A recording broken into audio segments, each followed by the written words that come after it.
Subscribe करें knowledge of medicine channel को और बेल आइकन को जरूर प्रेस करें दवाओं के बारे में लेटेस्ट नोटिफिकेशन पाने के लिए। नमस्ते फ्रेंड्स, आज है संडे और मैं हाजिर हूँ आपका नया संडे कमेंट बॉक्स लेकर के, जिसमें आज हम आपके कुछ सवाल के जवाब देने वाले हैं।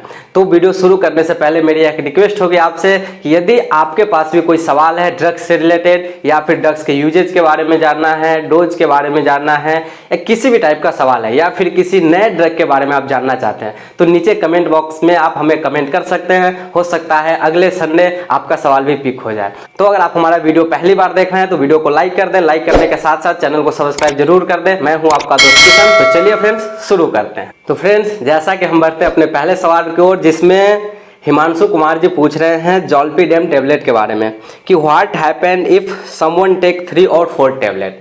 तो जो हिमांशु जी, मैं आपको बताना चाहूँगा कि जो ज़ोलपीडेम टेबलेट है यह हमारा एक स्लीपिंग पिल है, मतलब नींद आने के लिए प्रयोग में दिया जाता है। यदि किसी पेशेंट को नींद नहीं आती है तो उसके ट्रीटमेंट में दिया जाता है। अगर आप 3 to 4 टेबलेट लेते हैं, यह इसका एक ओवरडोज होता है, और जैसे ही अगर आप इस मेडिसिन का ओवरडोज लेंगे तो कंडीशंस में सबसे पहले तो आपको वोमिटिंग होना स्टार्ट हो सकता है। अगर आपको वोमिटिंग नहीं होती है तो आपको बहुत ही गहरा नींद आएगा और आप तकरीबन 10 घंटे 12 घंटे तक सोए रह सकते हैं।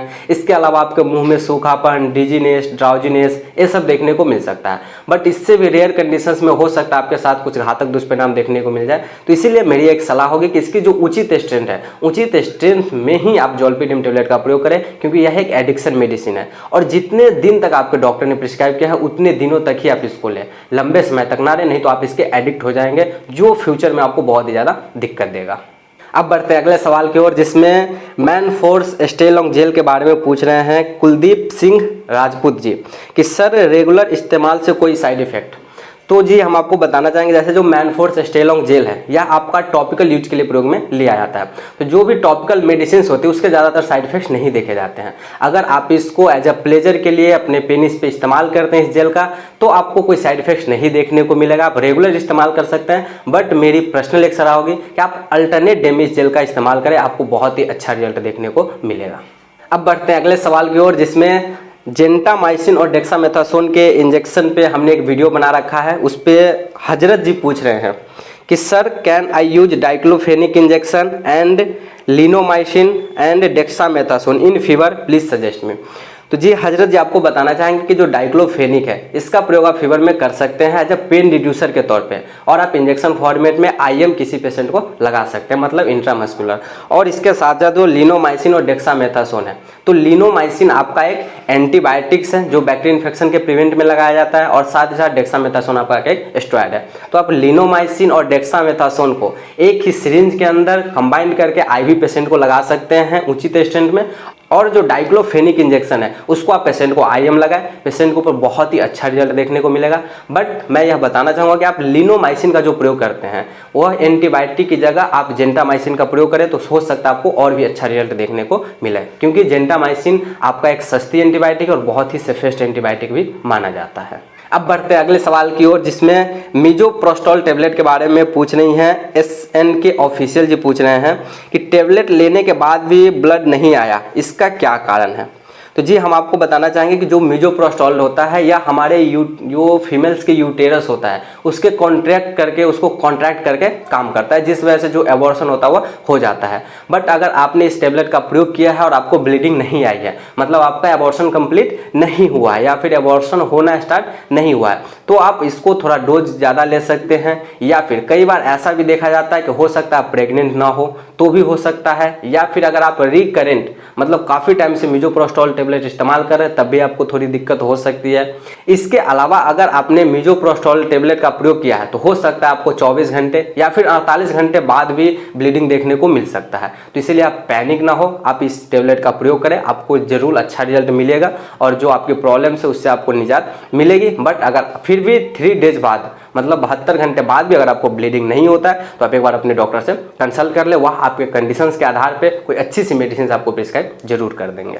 अब बढ़ते हैं अगले सवाल की ओर, जिसमें तो गुलशन जी राजपूत जी पूछ रहे हैं कि गले में छाले हो जाए तो इसको कैसे यूज करना है। तो जी हम आपको बताना चाहेंगे कि जो बेटामेथासोन है आपका एक स्टेरॉइड है। अगर आपके गले में छाले होते हैं तो आप वहाँ पे एंटीबायोटिक्स का प्रयोग करें या फिर बी कम्प्लेक्स का प्रयोग करें, बट स्टेरॉइड का भी प्रयोग आप कर सकते हैं। आप इजीली इसको सुबह एवं शाम प्रयोग में ले सकते हैं, बट सिर्फ और सिर्फ एक स्टेरॉइड आपको बेटामेथासोन लेने से आपके गले के छाले ठीक नहीं होंगे। इसके अलावा आप ज़्यादा हेवी गर्म खाना वाना ना खाएं, इस चीज़ से आप थोड़ा बचें। जो आपके गले के छाले हैं वो 2 से 3 दिनों में क्योर हो जाएंगे। अब बढ़ते हैं अगले सवाल की ओर, जिसमें पूरन सिंह जी पूछ रहे हैं कि नॉन विजिबल वेन्स में आईवी इंजेक्शन कैसे लगाते हैं। तो जी आपको बताना चाहेंगे जो नॉन विजिबल वेन्स होते हैं उसके अंदर जब आप किसी को इंजेक्शन लगा रहे हैं, मतलब आईवी लगा रहे हैं, तो उसके लिए आपको एक्सपीरियंस होना बहुत ज़्यादा ज़रूरी होता है। वहाँ पे आपको फील करना पड़ता है कि वेन की लेंथ क्या है, चौड़ाई क्या है और कितना डीपली है वेन। वो चीज़ आपके एक्सपीरियंस के साथ आएगा। आप एक पेशेंट के ऊपर 2 पेशेंट के ऊपर रेगुलर आईवी इंजेक्शन लगाते रहेंगे तो यह आपके एक्सपीरियंस के साथ साथ ये चीज़ आपको महसूस होना स्टार्ट हो जाएगी। अब बढ़ते हैं अगले सवाल की ओर, जिसमें बर्थ कंट्रोल पिल्स के बारे में पूछ रहे हैं, सहेली टेबलेट के बारे में एक्चुअली, कि ये अंकुर जी पूछ रहे हैं कि सहेली गोली लेने के कितने दिन बाद अनसेफ सेक्स कर सकते हैं। तो जी हम आपको बताना चाहेंगे कि जो आपका सहेली टेबलेट है वह आपका एक ओरल कंट्रासेप्टिव पिल है। मतलब प्रेगनेंसी ना हो इसके लिए प्रिवेंशन में सहेली टेबलेट आपका प्रयोग में लिया जाता है। अगर आप सहेली टेबलेट ले रहे हैं तो आप बिल्कुल अनसेफ सेक्स कर सकते हैं। इसके लिए कोई टाइम ड्यूरेशन नहीं कि कितने दिनों बाद करनी है। आप सहेली टेबलेट को कंटिन्यू रखते हुए ही अनसेफ सेक्स कर सकते हैं। अब बढ़ते हैं अगले सवाल की ओर, जिसमें अभिमन्यु नायक जी पूछ रहे हैं कि कोल्ड फीवर में क्या medicine they sir, please IV fluid में। सर फीवर में आईवी फ्लूइड में क्या देना चाहिए, प्लीज़ वीडियो बना दो सर।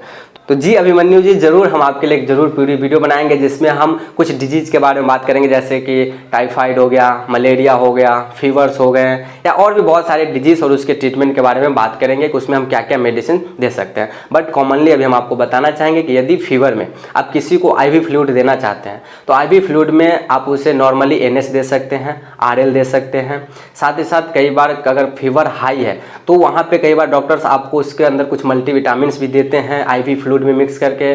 साथ ही साथ आप उसमें स्टेरॉइड मिक्स कर सकते हैं, कोई एंटीबायोटिक्स मिक्स कर सकते हैं। इसके बाद कई बार जो डॉक्टर्स होते हैं वहाँ पे आपको पैरासीटामोल इंजेक्शन भी लगाते हैं। तो यह कंडीशंस के ऊपर डिपेंड करता है, डॉक्टर के एक्सपीरियंस के ऊपर डिपेंड करता है। बट मैं एक पूरी वीडियो बनाऊंगा जिसमें मैं अपने पर्सनल एक्सपीरियंस के बारे में आपको बताऊंगा कि यदि पेशेंट को फीवर, टाइफाइड या कोई और भी डिजीज है तो उसमें हम फुल ट्रीटमेंट कैसे दे सकते हैं। तो आप चैनल को अभी से सब्सक्राइब कर लीजिए, बेल आइकन जरूर दबा लीजिए ताकि जो फ्यूचर में वीडियो आएंगे आपको उसका नोटिफिकेशन आपको सबसे पहले मिलेगा। और हो सकता है उस वीडियो में हमने शायद आपकी रिक्वायरमेंट पूरी कर दी हो। तो आप फ्यूचर में भी चैनल के साथ इसी तरह से बने रहे, यही मेरी एक रिक्वेस्ट होगी आपसे।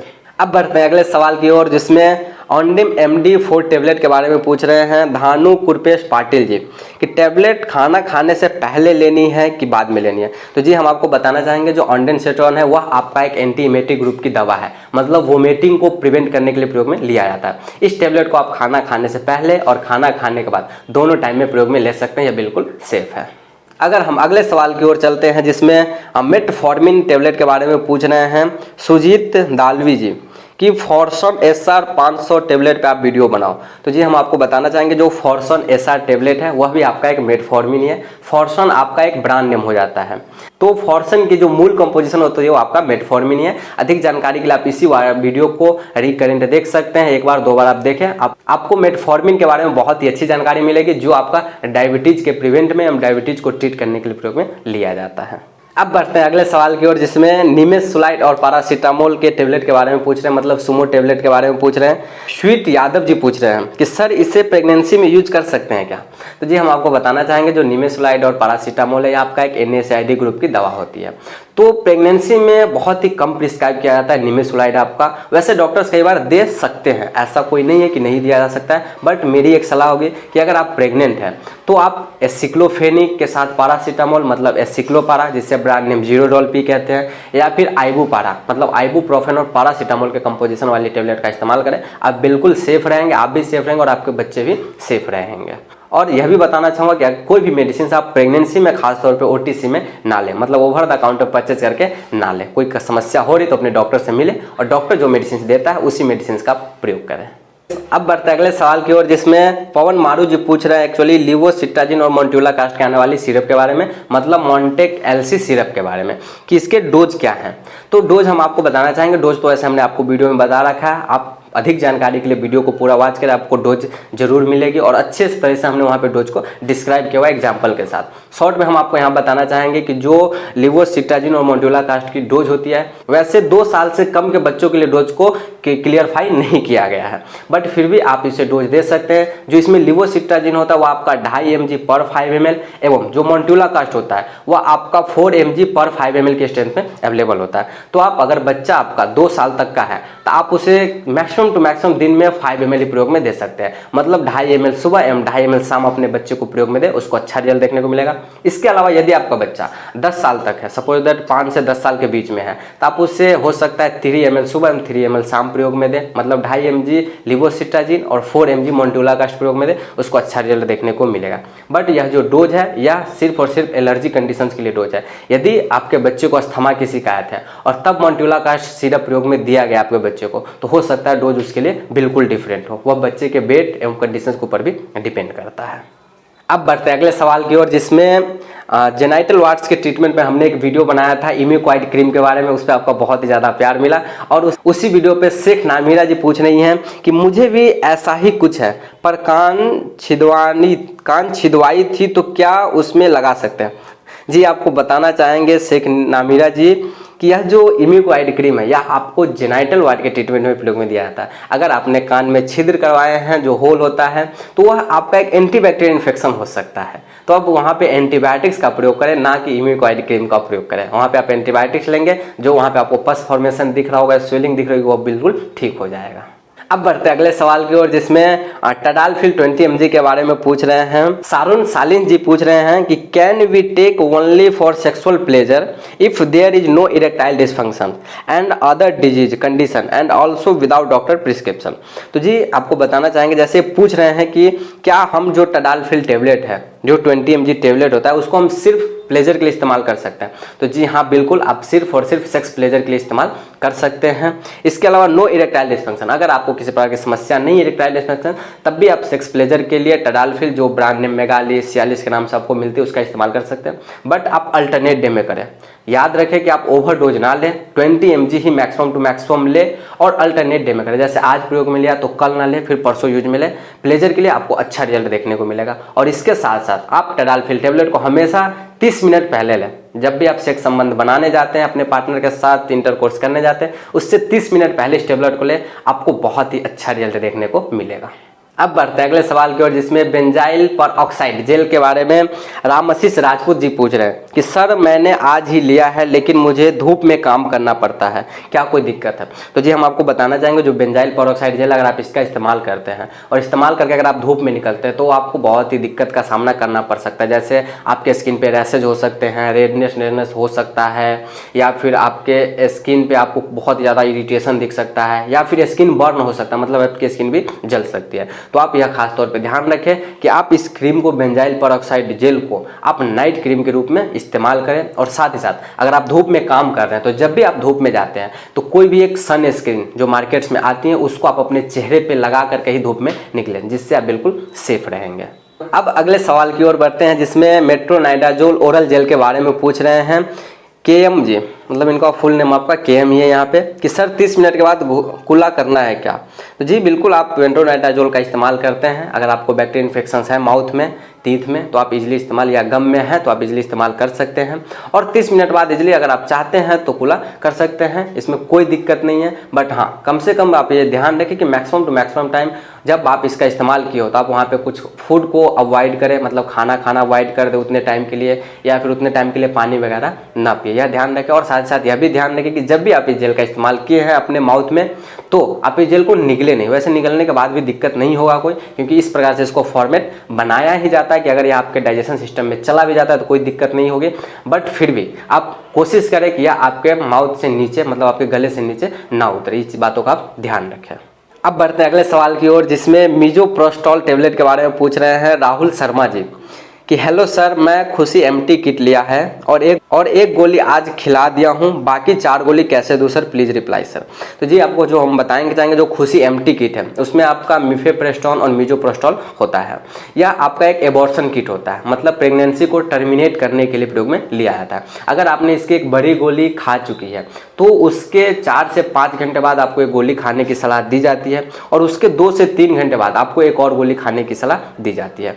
इसके बाद जो नेक्स्ट डे अल्टरनेट डे होता है, उसके 8 घंटे बाद हो सकता है आप दोनों गोली एक साथ खाने की सलाह दी जाए आपको, या फिर वेजाइना में रखने की सलाह दी जाए, तो यह कंडीशन हो सकता है। इसके अलावा यह आपको वेजाइना में रखने की सलाह भी दे सकते हैं, या आपके डॉक्टर के एक्सपीरियंस के ऊपर डिपेंड करता है। वैसे मैंने जो खुशी एम्प्टी किट है, मतलब उसे हम दूसरे ब्रांड नेम अनवांटेड किट के नाम से भी जानते हैं, तो आप उसके बारे में हमने पूरी वीडियो बना रखी है। हमने उसका लिंक आपको नीचे डिस्क्रिप्शन बॉक्स में दे दिया, आप वहां पे क्लिक करके या फिर प्ले लिस्ट सेक्शन से जा करके उसके बारे में सीख सकते हैं। अब बढ़ते हैं अगले सवाल की ओर, जिसमें योगेश सोनी जी पूछ रहे हैं एक्चुअली टर्बिना फाइन टेबलेट्स के बारे में कि दिन में कितनी बार लेनी है 250 mg। तो जी हम आपको जो बताना चाहेंगे, जो टर्बिना फाइन टेबलेट है वह आपका एक एंटी फंगल मेडिसिन है, मतलब फंगल इन्फेक्शन के ट्रीटमेंट में दिया जाता है। तो आप जो टर्बिना फाइन का डोज होता है वह 250 मिलीग्राम का ही होता है, पर डे 250 मिलीग्राम का ही होता है। अब 250 मिलीग्राम की टेबलेट दिन में एक बार ही प्रयोग मिले, मोस्टली टाइम आप नाइट में ले, आपको अच्छा रिजल्ट मिलेगा। और इसकी जो टाइम ड्यूरेशन होती है लेने की, वह आपका 2 वीक से 4 वीक तक हो सकता है, मतलब मैक्सिमम आप 14 दिन या फिर 1 महीने तक आपको दिया जा सकता है। तो इन बातों का आप ध्यान रखें, बट 250 mg ही दिन में एक बार प्रयोग में दिया जाता है। अगर हम अगले सवाल की ओर देखते हैं, जिसमें सिफेक्जिम ओरल सॉल्यूशन के बारे में पूछ रहे हैं एक्चुअली रितेश वासवा जी पूछ रहे हैं कि बलगम हो जाए तो चले जाएंगे क्या। जी बिल्कुल, हम आपको बताना चाहेंगे जो सिफेक्जिम है वह आपका एक एंटीबैक्टीरियल ड्रग है। तो आप अगर आपको बलगम की समस्या, मतलब बलगम वाली खांसी हो रही है, तो आप उसके लिए वेट कफ जो आते हैं मार्केट्स में उसका आप इस्तेमाल करें। उसके बारे में भी हमने एक नीचे प्लेलिस्ट सेक्शन दे दिया है, वहाँ पे कफ सिरप के बारे में, वहाँ पे जाकर के आप वीडियो को देखें और बलगम से रिलेटेड जिस प्रकार की खांसी है उसको ट्रीट करने के लिए कौन सा सिरप आपको प्रयोग में दिया जाता है, उसको वीडियो को आप पूरा देखें, आपको अच्छी जानकारी देखने को मिलेगी। बट सिफेक्जिम आपके बलगम को ठीक नहीं कर पाएगा। अब देखते हैं अगले सवाल की ओर, जिसमें शानुल्ला मोहम्मद जी पूछ रहे हैं actually disodium hydrogen citrate syrup के बारे में कि सर पेशाब बार बार आ रहा है मगर जलन नहीं है, पेशाब को रोकने के लिए ले सकते हैं क्या।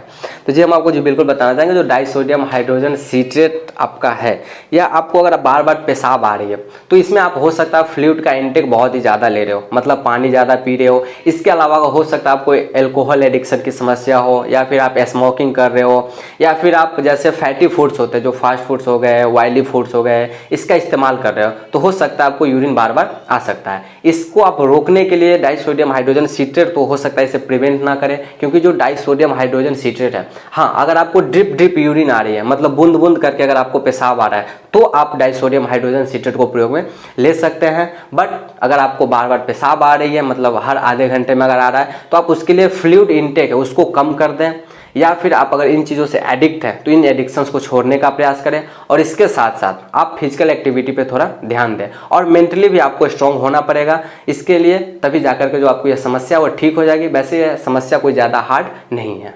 अब बढ़ते हैं अगले सवाल की ओर, जिसमें संतोष यादव जी पूछ रहे हैं एक्चुअली कि इंजेक्शन लगाते समय एक हाथ के नस में इंजेक्शन लगाने के बाद अगर हिल जाए तो क्या दूसरे हाथ के नस में हम उसे लगा सकते हैं। जी हाँ बिल्कुल लगा सकते हैं आप। अगर एक हाथ में अगर आप उसको आईवी पुश कर रहे हैं कोई भी मेडिसिन, और अगर वहाँ पे हिल जाता है या फिर जो आईवी से अगर हट जाता है, मतलब वेन से अगर आपका इंजेक्शन हट जा रहा है, तो आप बिल्कुल दूसरे हाथ में उसे लगा सकते हैं, कोई दिक्कत नहीं है। अब बढ़ते हैं अगले सवाल की ओर, जिसमें इमिक्वाइड क्रीम के बारे में पूछ रहे हैं रिलैक्सिंग म्यूजिक जी कि क्या प्रेग्नेंट लेडी इस सप्लीमेंट को यूज कर सकती है, प्लीज़ रिप्लाई। तो जी हम आपको बताना चाहेंगे, यह जो इमिक्वाइड क्रीम है यह आपको जेनाइटल वार्ड्स के ट्रीटमेंट में प्रयोग में दिया जाता है। यह एक सप्लीमेंट नहीं है जिसे आप प्रेग्नेंट वुमेन को देंगे। प्रेग्नेंट वुमेन के लिए सप्लीमेंट्स अलग आते हैं आपको मार्केट में, जिसमें आपको कैल्शियम के टैबलेट हो सकते हैं, या फिर मल्टीविटामिन के टैबलेट हो सकते हैं, फॉलिक एसिड हो सकते हैं, तो चीज़ें प्रयोग में दिया जाता है। इमिक्वाइड का प्रयोग नहीं किया जाता, यह एक सप्लीमेंट नहीं है, तो आप इसका इस्तेमाल प्रेगनेंसी में ना करें। अब बढ़ते हैं अगले सवाल की ओर, जिसमें हम तुम जी पूछ रहे हैं एक्चुअली ये अर्सोडियोल जो टैबलेट्स आती है, अर्सोडियोसॉक्लिक एसिड टैबलेट जो आती है, उसके बारे में कि how many days for it to become normal after taking Udiliv 300 twice a day. जी हम आपको बताना चाहेंगे जो अर्सो डिओक्साइक्लिक एसिड टेबलेट्स है, यह जब हमारे लीवर में किसी प्रकार की इन्फेक्शन होती है तो उसके ट्रीटमेंट में दिया जाता है। चाहे वह अगर किसी बंदे को एल्कोहल एडिक्शन से लीवर खराब हुआ हो, फैटी लीवर की समस्या हो, या फिर कई बार से अगर हो सकता है आपको स्टोन की समस्या हो, जैसे गॉल ब्लैडर का स्टोन हो सकता है, तो इन कंडीशंस में आपको दिया जा सकता है। आप पूछ रहे हैं कि after taking Udiliv 300 twice a day, तो अगर आप 300 टेबलेट्स दिन में 2 बार प्रयोग में ले रहे हैं, ठीक है, तो हो सकता है आपको कंडीशन के ऊपर डिपेंड कर रहा है कि जैसे आपको फैटी लीवर की समस्या है तो हो सकता है आपको 15 डेज तक प्रयोग में दिया जाए और 15 डेज में आपका बॉडी रिस्पॉन्ड करने लग जाए उस मेडिसिन के प्रति, तो 15 डेज के बाद ही आपको इसको छोड़ना पड़ सकता है। इसके अलावा अगर हो सकता है कोई और प्रकार की आपको समस्या है लीवर में, तो उसके लिए हो सकता है आपको लंबे समय तक प्रयोग में दिया जाएगा। एक बार आप अपने डॉक्टर से मिले, डॉक्टर को अपनी कंडीशन बताएं, आपकी कंडीशन जिस प्रकार से होगी उतने लंबे समय तक आपको डॉक्टर प्रिस्क्राइब कर सकते हैं। इसके अलावा कुछ और सवाल जैसे कि सदाब राजा जी बोल रहे हैं थैंक यू, तो जी आपको बहुत बहुत धन्यवाद। इसके बाद डॉक्टर विकास कुमार जी पूछ रहे हैं CMSC की वेरी हेल्पफुल वीडियो, और उसके बाद सुशील सिंघानिया जी कह रहे हैं बिल्कुल राइट इन्फॉर्मेशन। इसके अलावा कुछ और कमेंट जैसे कि रुपेश यादव जी बोल रहे हैं your video is much practical than others. उसके बाद राजेश कुमार जी बोल रहे हैं नाइस वीडियो, साथ साथ हेल्थ इज वेल्थ जी कह रहे हैं गुड। इसके बाद हजरत जी कह रहे हैं कि फैंटास्टिक एडवाइस, साथ साथ राजेश जी बोल रहे हैं गुड नॉलेज ब्रदर। तो जी हम आपको बिल्कुल बताना चाहेंगे, आपके इस कमेंट से हमारा भी हौसला बढ़ता है कि हम आपके लिए कुछ नई नई जानकारी इकट्ठा करके लाएं। उम्मीद करता हूँ आप इसी प्रकार से हमारे साथ जुड़े रहेंगे, और अगर आपको भी किसी प्रकार की समस्या हो रही है तो आप बिल्कुल नीचे हमारे कमेंट बॉक्स में जा करके हमसे पूछ सकते हैं। अगले संडे को हो सकता है आपका सवाल भी पिकअप हो जाए। तो फ्रेंड्स, ये था आपके आज का संडे कमेंट बॉक्स। उम्मीद करता हूँ हमने आपके सारे सवाल के जवाब दिए होंगे। तो वीडियो को फटाफट से लाइक कर दीजिए। लाइक करने के साथ साथ चैनल को सब्सक्राइब नहीं किया तो नीचे दिए गए रेड बटन को क्लिक करके चैनल को सब्सक्राइब कर ले। मैं हूं आपका दोस्त किशन। तो मिलते हैं फ्रेंड्स आपसे अब अगले वीडियो में अगले टॉपिक के साथ। तब तक के लिए आपका बहुत बहुत धन्यवाद।